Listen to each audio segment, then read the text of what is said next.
अगर मान लो प्रॉफिट लेके बेचा जाए तो कैसे होगा, समझिएगा। मान लो कोई गुड्स है, गुड्स कॉस्टिंग, गुड्स कॉस्टिंग ₹10,000, 10,000 रुपये का माल है। अब इसको हम सेल कर रहे हैं, हो सकता है 10 से कम में बेच दें या हो सकता है 10 से ज़्यादा बेचें। गुड्स कॉस्टिंग ₹10,000, सोल्ड फॉर, बेची गई, सोल्ड फॉर 11,000। मैं मान के चल रहा हूँ कैश में है, और वैसे भी गुड्स सोल्ड की एंट्री तो मैंने आपको बताई हुई है।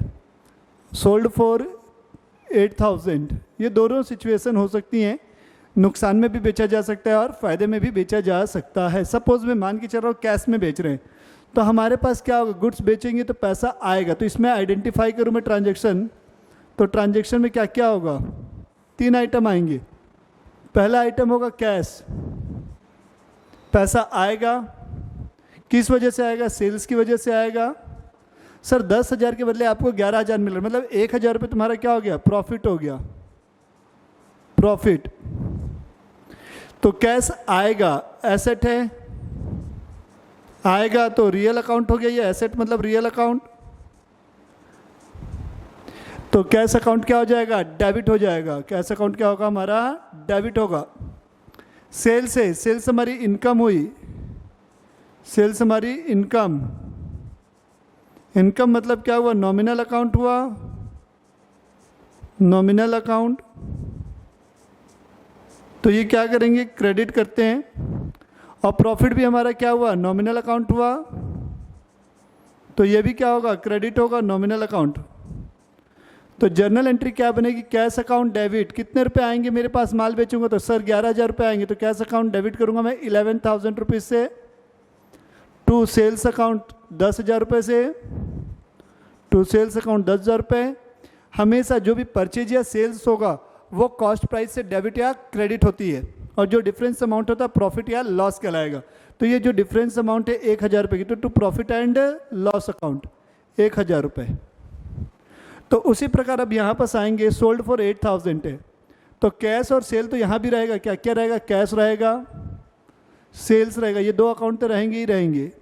एक तीसरा ऐड हो जाएगा इस बार, लॉस। इस बार लॉस हो गया कितने रुपए का, 1,000, कितना 8,000 में बेचे हैं, तो 2,000 रुपये का मुझे लॉस हो गया। तो लॉस मतलब नॉमिनल अकाउंट। नॉमिनल अकाउंट क्या बोलता है, जो भी आपका लॉस है उसे आप डेबिट कर दीजिए। तो debit, sales credit, cash debit, इसका डेबिट और क्रेडिट क्या होगा, इसका रीज़न मैंने यहाँ बता दिया है। तो इसकी जब मैं जर्नल एंट्री पास करूँगा तो एंट्री बनेगी कैश अकाउंट डेबिट, कितने रुपए आ रहे हैं, 8,000 रुपये आ रहे हैं सर आपके पास, ओके। मुझे नुकसान हो गया 2,000 रुपये का, तो मैं यहाँ लिखूँगा profit and loss account debit 2,000 रुपये, profit and loss account debit 2,000 रुपये। To sales account, to sales account 10,000 रुपये। यह एंट्री हो जाएगी हमारे गुड्स को अगर हम प्रॉफिट पे बेचते हैं या लॉस पे बेचते हैं उस कंडीशन में। अब कुछ एंट्रीज और हैं जो मैं आपको बता रहा हूँ। जैसे मान लो ड्राइंग कर रहा हूँ मैं, ड्राइंग ऑफ गुड्स या cash, drying of goods. Drawing मतलब क्या हुआ, बिजनेस से पर्सनल यूज के लिए पैसे या कैश निकाल लेना। तो अगर ड्राइंग हमेशा क्या होता है, डेबिट होती है, ड्राइंग अकाउंट कभी भी क्रेडिट नहीं होगा, तो ड्राइंग हमेशा डेबिट होगा, ध्यान रखना। तो यहाँ लिखेंगे drawing account debit, drawing account debit. To, अगर आप बिजनेस से पैसे निकाल रहे हैं तो बिजनेस से क्या हो रहा है, पैसे जा रहे हैं।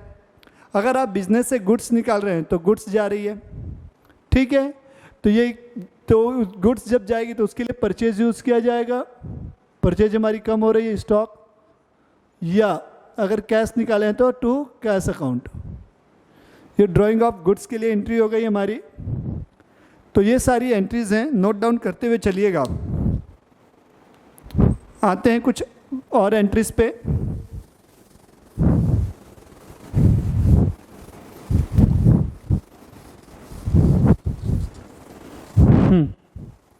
कुछ और एंट्रीज हैं हमारी, देखिएगा। तो अब मैं आता हूं आपके लिए सबसे इंपॉर्टेंट एंट्री पर्सनल एक्सपेंसेस की। पर्सनल एक्सपेंसेस जैसे कि क्या क्या, personal expenses, personal expenses. Personal expenses जैसे क्या हुआ, मैंने अपना लाइफ इंश्योरेंस प्रीमियम है वो पे किया, ठीक है, लाइफ इंश्योरेंस प्रीमियम पे किया, लाइफ इंश्योरेंस प्रीमियम है, LIP लिख रहा हूँ, आप लोग पूरा नाम लिखेंगे, लाइफ इंश्योरेंस प्रीमियम। या मैंने अपना इनकम टैक्स दिया, इनकम टैक्स, या मैंने अपना मेडिकल एक्सपेंस दिया। ये भी बीमार तो कौन होता है, इंसान होता है ना, मेडिकल एक्सपेंस हो गए। बिजनेस बीमार नहीं होता, इंसान बीमार होता है, यानी कि उसका जो भी मालिक है वो बीमार होगा, मेडिकल एक्सपेंस हो गया। किसी की गिफ्ट वगैरह दे रहे हो आप किसी को शादी में, गिफ्ट ऑन मैरिज, शादी के अवसर पे आपने क्या किया, गिफ्ट दे दिया, या किसी भी अवसर पे आपने गिफ्ट दिया, तो ये आपके पर्सनल एक्सपेंस है। तो पर्सनल एक्सपेंस जब भी आएगा तो उसके लिए आपकी एंट्री होगी ड्राइंग अकाउंट डेबिट, और अगर आप कैश दे रहे हैं तो to cash account, drawing account debit to cash account. अब कुछ एंट्रीज और हैं, जैसे मान लो,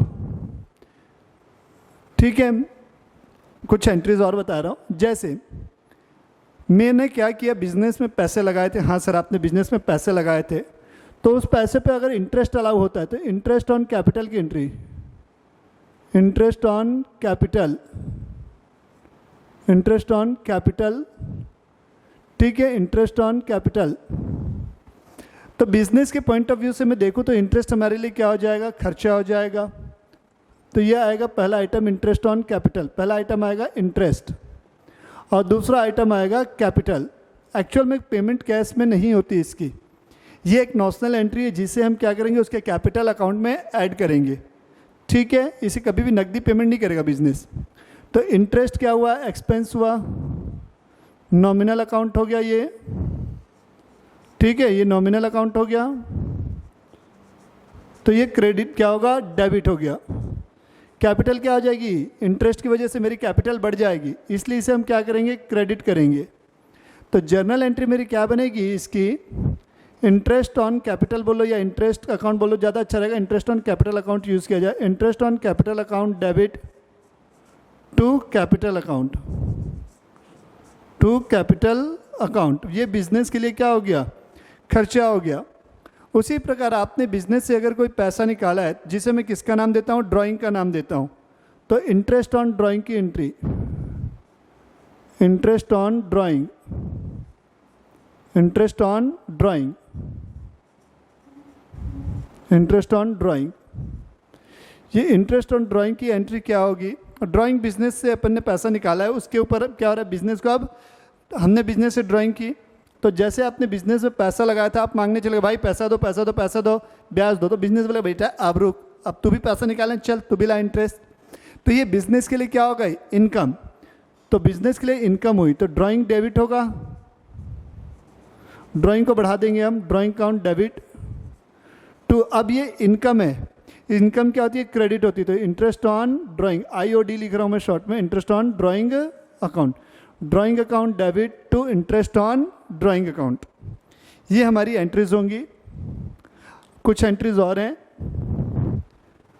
अब मैं एंट्रीज आ रहा हूँ आपका चैरिटी वगैरह की। अगर आप चैरिटी करते हैं उस केस में क्या क्या एंट्रीज होंगी। अब मान लेते हैं मैंने कोई गुड्स क्या की, डोनेट कर दी या चैरिटी में दे दी, तो गुड्स गिवन इन चैरिटी और donation, goods given in, goods given in charity और donation, goods given in charity और डोनेशन।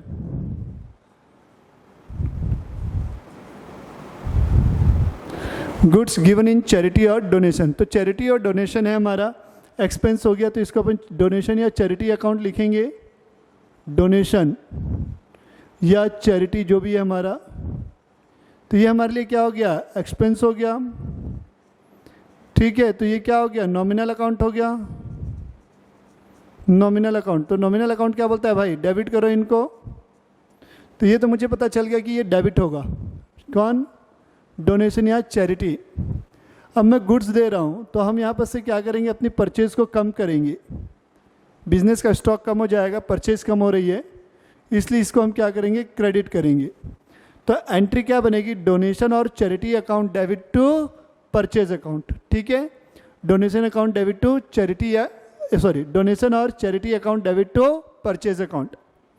अब इसी में मैं आता हूँ, मान लो मैं कोई गुड्स दे रहा हूँ किस चीज़ के लिए, एडवर्टीजमेंट के लिए या प्रमोशन के लिए, तो इसे एडवर्टीजमेंट ही माना जाएगा। प्रमोशन के लिए बांट रहे हैं तो सैंपल में दे रहे हैं, goods given in free sample, goods given in free sample, goods given in free sample, free है ना, फ्री सैंपल और फॉर एडवर्टीजमेंट और एडवर्टीजमेंट और एडवर्टीजमेंट में दे रहा हूँ। तो ये मेरा क्या हो गया, एडवर्टीजमेंट एक्सपेंस हो गया, गुड्स गिवन। तो फ्री सैंपल भी लिख सकते हो या एडवर्टीजमेंट, ज़्यादा अच्छा रहेगा एडवर्टीजमेंट लिखना। तो एंट्री हम इसकी क्या लिखेंगे, एडवर्टीजमेंट, क्योंकि ये मेरा नॉमिनल अकाउंट है। नॉमिनल अकाउंट किस लिए, क्योंकि ये मेरा एक्सपेंस है एडवर्टीजमेंट। तो नॉमिनल अकाउंट का रूल है बेटा कि जो भी आपके एक्सपेंस होंगे उन्हें आप डेबिट करेंगे। तो मैं इसीलिए क्या कर रहा हूँ, advertisement account debit to purchase account, goods बांट रहा हूँ ना बेटा, तो मेरी परचेज कम हो रही है, तो परचेज कम होगी तो अपन इसको क्रेडिट करते हुए चलेंगे। Advertisement account debit to purchase account, ठीक है। ये भी हो गया हमारा goods given in charity, goods given in free sample हो गया। अब मान लो कोई गुड्स क्या हो गया, मेरा लॉस हो गया है, चोरी हो गई, आग लग गई, गुड्स लॉस्ट बाय फायर और theft, goods lost by fire और थेफ्ट, फायर और theft, goods lost by fire और थेफ्ट। तो इस केस में क्या होगा, लॉस हो गया मतलब मेरा नुकसान है, नुकसान है मतलब क्या हुआ, नॉमिनल अकाउंट है। नॉमिनल अकाउंट क्या बोलता है, इसको डेबिट करो। तो loss by fire account debit, loss by fire या theft, loss by fire oblique theft account debit to, goods का लॉस हुआ है तो टू परचेज अकाउंट आ जाएगा, टू परचेज अकाउंट। अब बात आती है, मान लो ये जो गुड्स लॉस्ट हुआ है, अगर आपने इसका इंश्योरेंस करवाया हुआ है उस केस में क्या होगा। तो ये जो भी है, आप ये जो लॉस है किसके जिम्मे में ट्रांसफ़र करेंगे, इंश्योरेंस कंपनी के ऊपर। तो इंश्योरेंस कंपनी के ऊपर आप जब ट्रांसफ़र करेंगे तो insurance company account debit, insurance company account debit to loss by fire, to loss by fire. 10,000 रुपये का मान के चलता हूँ मैं, नुकसान हुआ था। अब इंश्योरेंस कंपनी ने एक्सेप्ट किया है क्लेम कितने रुपए का, 8,000 का। तो क्या हो जाएगा, इंश्योरेंस कंपनी बोली मैं 8,000 दे दूंगी, इंश्योरेंस क्लेम रिसीवेबल हो जाएगा। तो ये हो जाएगी एंट्री, इंश्योरेंस क्लेम रिसीवेबल। मिला नहीं है, मिलेगा, अगर मिल जाता तो cash account, insurance claim receivable account, insurance claim receivable. मिला नहीं है, मिलेगा, रिसीवेबल है, 8,000 रुपये डेबिट है। तो नेट कितने का नुकसान हो गया, 10 में से 8 ही मिला बेटा, 2,000 तो हमारा चला गया ना, तो उसको हम प्रॉफिट एंड लॉस अकाउंट में ट्रांसफ़र करेंगे। तो profit and loss account debit to insurance company. ये इंश्योरेंस कंपनी ने एक्सेप्ट कर लिया तो यहाँ से ख़त्म हो जाएगा, एसेट के तौर पे ये हमारा खड़ा हुआ रहेगा, ठीक है। अगर मिल जाता तो कैश अकाउंट हो जाता। ये एंट्री हमारी होंगी। अब मान लेते हैं बैंकिंग ट्रांजैक्शन आते हैं हम बैंकिंग ट्रांजैक्शन पे। अब अगर मैंने क्या किया, बैंक में अकाउंट ओपन किया है और पैसे जमा किए हैं, उस दशा में क्या एंट्री होगी, banking transaction.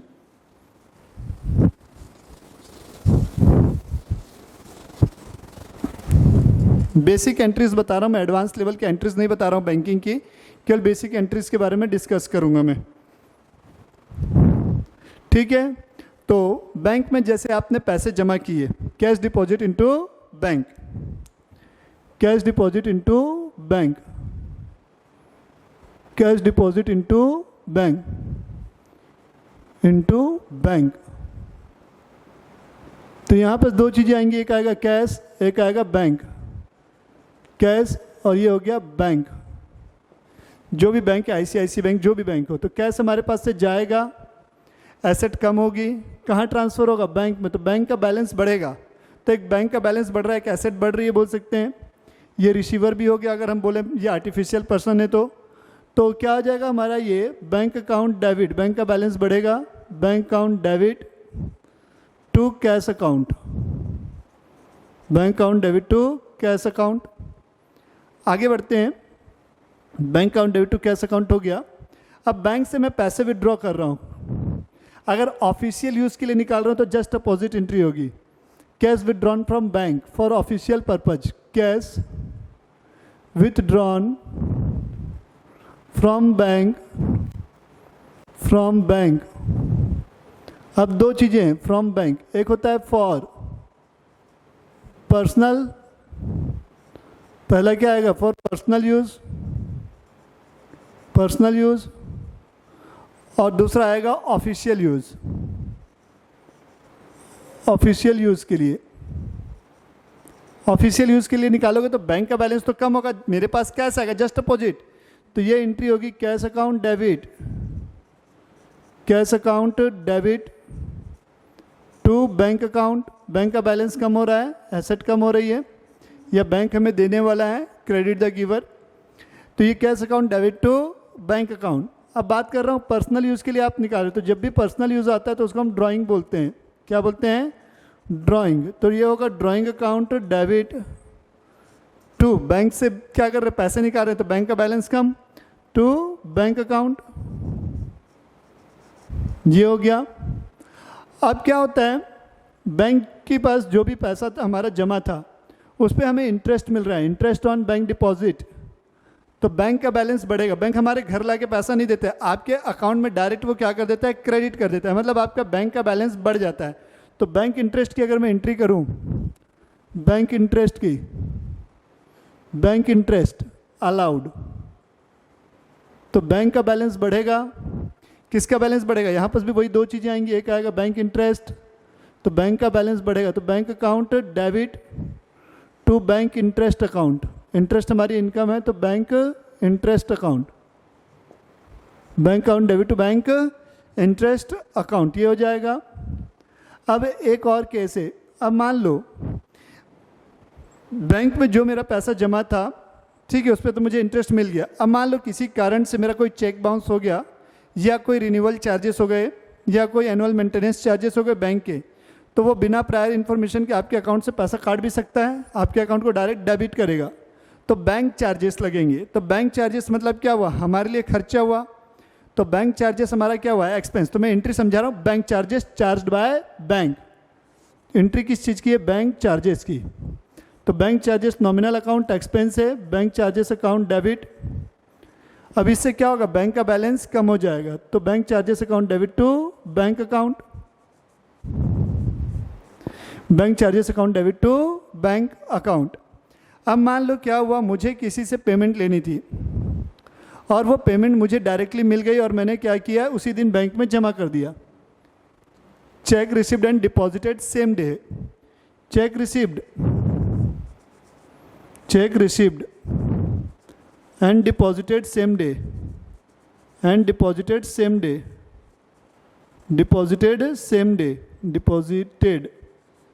Day, cheque received and deposited same day.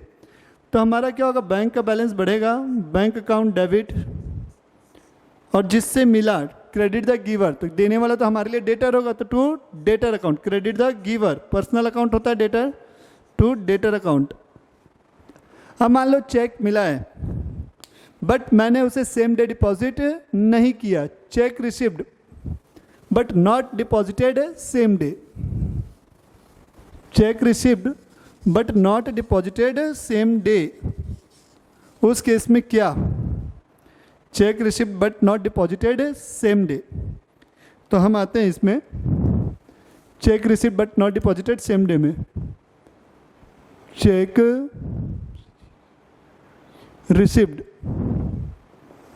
But not deposited same day, but not deposited same day, not deposited same day, cheque received but not deposited same day. तो इस case में क्या होगा, bank account debit होगा क्या, no, क्यों, क्योंकि मैंने अभी तक बैंक में जमा किया ही नहीं है।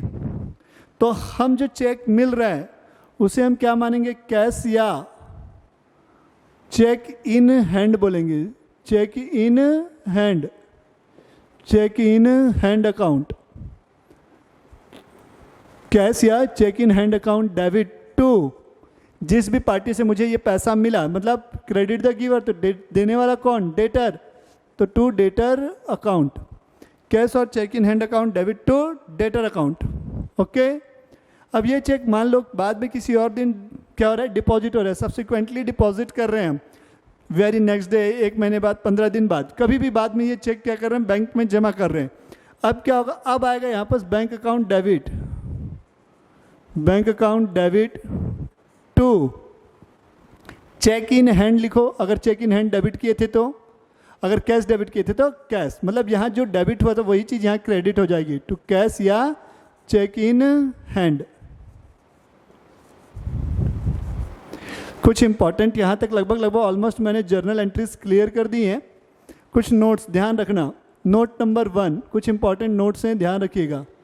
हमने जैसे ऑर्डर प्लेस कर दिया है तो ऑर्डर की कोई जर्नल एंट्री नहीं होती, no journal entry for order received या placed, no journal entry for order received या placed, no journal entry for order, order की कोई जर्नल एंट्री नहीं की जाएगी, पहली चीज़ हो गई, ध्यान से। दूसरा सुनना, अगर मान लो मेरा फर्नीचर का काम है, वैसे तो फर्नीचर मेरा मान लो काम नहीं है, बिजनेसमैन हूँ मैं किसी और चीज़ का, तो फर्नीचर मेरे लिए एसेट है, बट अगर मैं फर्नीचर का व्यापारी, बता रहा था आपको, जैसे मैं फर्नीचर डीलर हूँ तो फर्नीचर मेरे लिए क्या हुआ, स्टॉक हुआ, तो जब भी मैं फर्नीचर खरीदूंगा उस केस में तो journal entry furniture account debit नहीं होगा, वहाँ बस होगा परचेज अकाउंट डेबिट, क्योंकि वो मेरा स्टॉक है।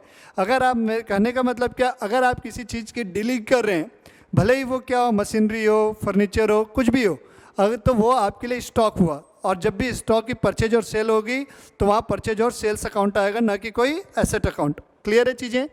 तीसरी चीज़ें, जब मैंने आपको इनकम के बारे में पढ़ाया था, इनकम के बारे में जर्नल एंट्रीज बताई थी, तो फॉर एग्जांपल इनकम और एक्सपेंस के बारे में जो जर्नल एंट्री बताई थी वो ऐसे थी, समझिएगा। इनकम और एक्सपेंस के बारे में जैसे जर्नल एंट्री मैंने बताई, तो उसमें मैंने क्या बताया था आपको, जैसे सैलरी पेड टू राम, मान लीजिए suppose salary paid to Ram है, सैलरी पेड टू राम, एक ये जर्नल एंट्री है। दूसरी जर्नल एंट्री मान लो rent received from Shyam, rent received from Shyam, rent received from Shyam, rent received from Shyam है। तो इस केस में क्या होगा, देखो जब भी नॉमिनल अकाउंट, तो ये दोनों क्या है, एक्सपेंस और इनकम है, तो एक्सपेंस और इनकम मीन्स क्या हुआ, वह नॉमिनल अकाउंट हुए।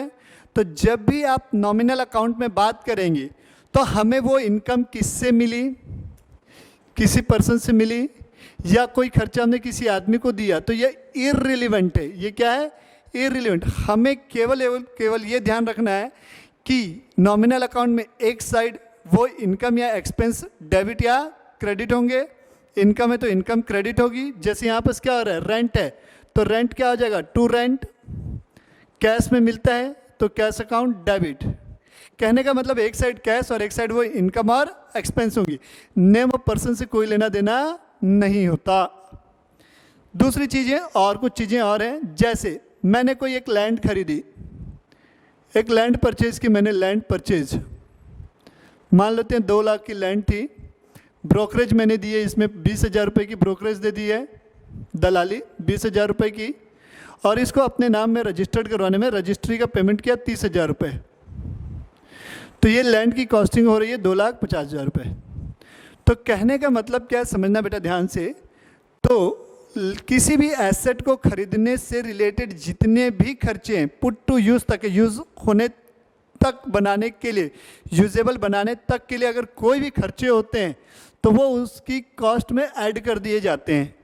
तो इसकी एंट्री क्या होगी, land account debit to cash account 2,50,000। ऐसा नहीं कि land account debit to cash 2 lakh, brokerage account debit to cash, नहीं, पूरा का पूरा क्या होगा, अगर कोई भी फिक्स्ड एसेट अगर आप एक्वायर्ड करते हैं तो फिक्स्ड कॉस्ट को फिक्स्ड एसेट को एक्वायर करने में जो भी खर्चे लग रहे हैं वो सारे खर्चे उसकी कॉस्ट में कैपिटलाइज किया जाएगा, जोड़ दिया जाएगा। ये हो गया। अब एक आती है कंबाइंड एंट्री। सर ये कंबाइंड जर्नल एंट्री क्या होती है, वही बता रहा हूँ, combined journal entry, combined journal entry. अगर सेम डेट पे, मान लेते हैं आज है 22 और एक 25 मई मान लेते हैं, 25 मई 2022 को सेम डेट पर सेम नेचर के दो या दो से अधिक ट्रांजेक्शन है। मान लो मैंने क्या किया 25 मई को, पहला ट्रांजेक्शन है purchase goods for cash, purchase goods for cash, नकदी में माल खरीदा, परचेज गुड्स फॉर कैश 2000 रुपये। और आज के ही दिन पे मैंने क्या किया, एक और माल खरीदा, परचेज गुड्स ऑन क्रेडिट 3000 रुपये। फिर मैंने क्या, तो ये परचेज सेम नेचर के हैं। अगर मैं इसकी इंडिविजुअल एंट्री करता तो क्या एंट्री होती देखिएगा, purchase account debit to cash account होता, नकदी में जो खरीदा, purchase account debit to cash account 2000 रुपये। दूसरी एंट्री किस चीज़ की होती, मैंने माल किस में खरीदा है, क्रेडिट में खरीदा है, तो purchase account debit to creditors account, purchase account debit to creditors account. तो परचेज यहाँ भी डेबिट है, यहाँ भी डेबिट है, मतलब ये कॉमन हो गया। तो हम दोनों कॉमन को एक साथ सिंगल लिखेंगे, तो purchase account debit, combined entry क्या बनेगी, परचेज अकाउंट डेबिट 2 + 3 5000 रुपये, टू कैश अकाउंट 2000 रुपये, और टू क्रेडिटर्स अकाउंट 3000 रुपये। तो ऐसी अगर कोई सेम डेट पे हम क्या कर रहे हैं, सेम डेट पे सेम नेचर की दो या दो से अधिक एंट्री है, तो दोनों को मिलाकर लिख देना, is called combined journal entry. तो इन सारी चीज़ों के बेस पे मैंने क्या किया, आपको जर्नल एंट्री का पूरा कंसेप्ट कवर अप कर दिया है। अब एक लाइव स्टॉक का कंसेप्ट बचा है। लाइव स्टॉक मतलब पशु, डेयरी जितनी भी होती है वहाँ आप जो भी बकरी है, गाय है, बफेलो है, तो ये हमारे लिए क्या होती है, लाइव स्टॉक होती है। अगर कोई लाइव स्टॉक मर गया तो उसकी एंट्री क्या होगी, लाइव स्टॉक मर गया तो profit and loss account debit to livestock. ये बहुत अच्छी एंट्री है। किसी से भी पूछ लो, घोड़ा मर गया, घोड़ा मर गया की एंट्री पूछ के बस देखना, बोलता ना अरे मेरे को जर्नल एंट्री आती है, किसी से बस बोल एक एंट्री पूछना, बोला बेटा घोड़ा मर गया बताओ, कसम से बता रहा हूँ स्पॉट पे आंसर नहीं कर पाएगा, चैलेंज है मेरा। तो profit and loss account debit to livestock account. तो इतनी एंट्रीज हैं आपकी जो आपको ध्यान में रखनी है, प्लीज़ नोट डाउन कर लीजिएगा। और आज के लिए इतना ही है। प्लीज़ ज़्यादा से ज़्यादा लाइक करें, सब्सक्राइब करें और बने रहे मेरे यूट्यूब चैनल पे। Thank you. अगर आपको किसी प्रकार की सजेशंस देने हैं तो नीचे कमेंट बॉक्स पे आज जाके सजेशन लिख सकते हैं। Thank you.